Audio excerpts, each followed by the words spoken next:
Looks like I'm next. Good thing, too, because I got a photo shoot with GQ in about an hour and a half. Let's discuss. I watch so you don't have to.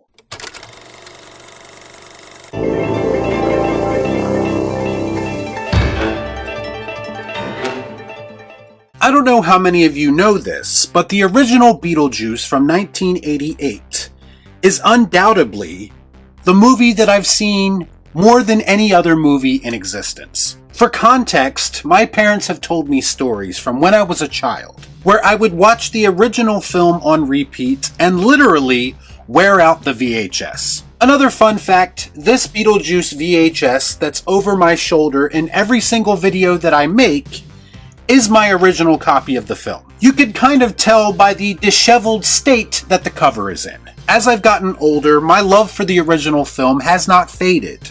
In fact, it's grown stronger because now I appreciate it on another level. For those of you who watch my videos regularly, you will know that the one thing that I value in a cinematic experience more than anything is something unique. I go to the movies in hopes of seeing something that I've never seen before. And I do believe that the original Beetlejuice is one of the most unique films ever made. So in effect, I've come to the conclusion that this film had an even bigger impact on me than I originally thought. That makes sense. Now for years, there have been rumors of a Beetlejuice sequel being in the works. It actually became one of those Hollywood urban legends that never seemed to manifest itself. I remember when Beetlejuice Goes Hawaiian was supposed to be the follow-up film. And for those of you asking, yes, that is a real concept that they considered, and I believe there is even a script floating around somewhere that was never used. But needless to say, I had convinced myself at this point that Beetlejuice 2 was never going to happen. Fast forward to 2024, and now it has actually happened. Jesus Christ, it's about time!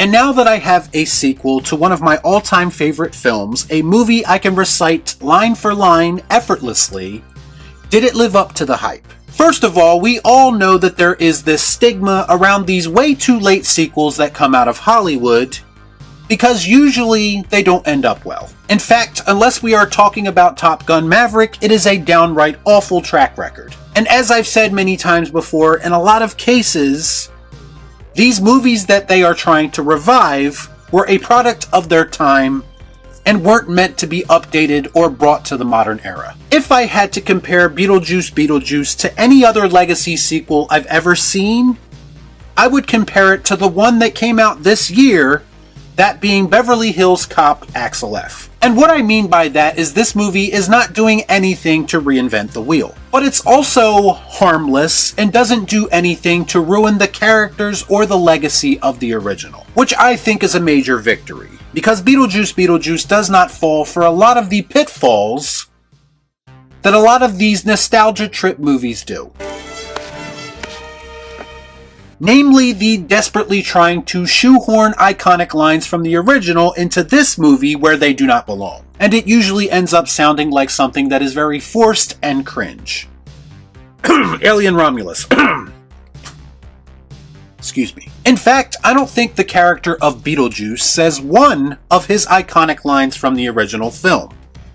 That, my friends, is progress. And to me, that boils down to director Tim Burton, who feels much more inspired since severing his toxic relationship with Disney. Beetlejuice Beetlejuice literally feels like him kind of getting back to his roots and understanding what makes movies work for audiences. That being said, there are moments in this film that are quite literally trying to hit the same exact story beats as the original, just with a 2024 twist. Beetlejuice Beetlejuice follows 3 generations of the Dietz family, returning home to Winter River after an unexpected family tragedy. Still haunted by Beetlejuice, Lydia's life soon gets turned upside down when her rebellious teenage daughter discovers a mysterious portal to the afterlife. It's a somewhat famous fact at this point that the character Beetlejuice has a surprisingly little amount of screen time in the original film. Something that I actually think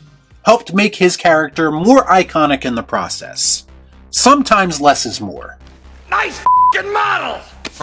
In Beetlejuice Beetlejuice, we do get to see the character more than we did in the original, and it's not necessarily a bad thing. Let's be real, Michael Keaton is a national treasure, and this is without a doubt my all-time favorite role of his. And it was great seeing him step back into that role again and clearly having fun with it. And to me, he didn't miss a beat in his performance even after a long hiatus. The movie does give him a bit of a backstory, which does connect back to one of the villains of the film. And I'm not entirely sure how I feel about them trying to flesh Beetlejuice out. In most cases, it would be an absolute no from me because it would ruin the character's mystique. But in this case, it was such a small scene and mostly inconsequential that it didn't really bother me. I actually thought it was kind of interesting to see that character pre-death, and no, the live version was not played by Pete Davidson. Thank God. No, no, no! Hell no! The idea is that there is this villain in the film, played by Monica Bellucci, who is coming back to extract revenge on Beetlejuice. And I think the biggest problem with this villain is that she doesn't have nearly enough screen time. In fact, there were moments where I completely forgot that she was even in the movie. So it does create a situation where this character doesn't feel all that memorable, and it does feel like a wasted opportunity. The new additions to the cast, namely Willem Dafoe and Justin Theroux, do the best with what they are given, even if they are hamming it up in their performance a bit too much at times. Willem Dafoe in particular, his character did feel organic to this world, and simultaneously they use his character to introduce us to aspects of the afterlife that we had never seen before. You know how much I sacrificed?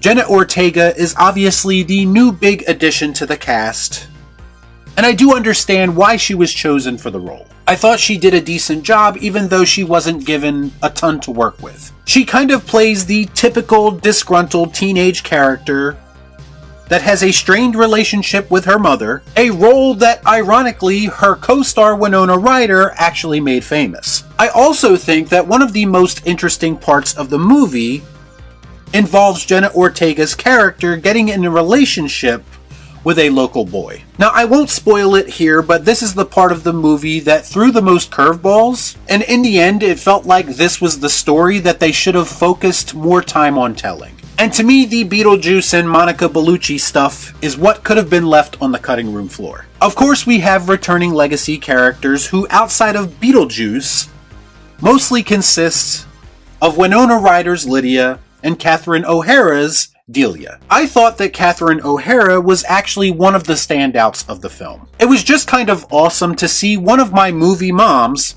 back on the big screen again. And similar to Michael Keaton with Beetlejuice, it feels like she didn't miss a beat in her performance. I actually found that some of the better comedic moments of the film came from her character. And now we get to Winona Ryder as Lydia, and this was surprisingly the returning character that felt the most awkward to me. There were times throughout this movie when it felt like Winona was playing Lydia a bit too campy. It was almost as if she felt kind of uncomfortable returning to the role after all of these years. So she kind of overcompensated, and her performance comes off as a bit too over the top. It's entirely possible that she's just past the point in her life where she can play these types of characters convincingly. I myself am strange and unusual. Listen, I love Winona Ryder just as much as the next person, and it's great to see her return to one of her most iconic roles, if not her most iconic role. But I just didn't feel connected to her return in the way that I thought I would. They tried to give her this story arc about moving past her obsession with death and learning to live her life again. But it just didn't work for me because it feels like she should have came to that realization much sooner in her life. As far as the effects go, I very much appreciated the return of more practical effects. To me, they nailed the visual aesthetic to the point that everything looks and feels consistent with the original. Bottom line, Beetlejuice Beetlejuice is a safe sequel that doesn't do a ton to justify its existence, but at the same time, I think it'll be a nice nostalgia trip for people like myself who grew up on the original. And to me, it was nostalgia done the right way. If we're being honest with ourselves, this movie was never going to live up to the iconic status of the original. But it doesn't really try to either. And Tim Burton, while he may not be the Tim Burton of old, this feels much closer to the old Tim Burton than some of his more recent films have. I found the film to be a bit lifeless early on, but kind of found its footing in the later stages of the movie. To me, it is the very definition of a flawed but entertaining experience, and that's why I'm going to give Beetlejuice Beetlejuice the Cathouse. Saved by kitty litter. Y'all be cool. Right on.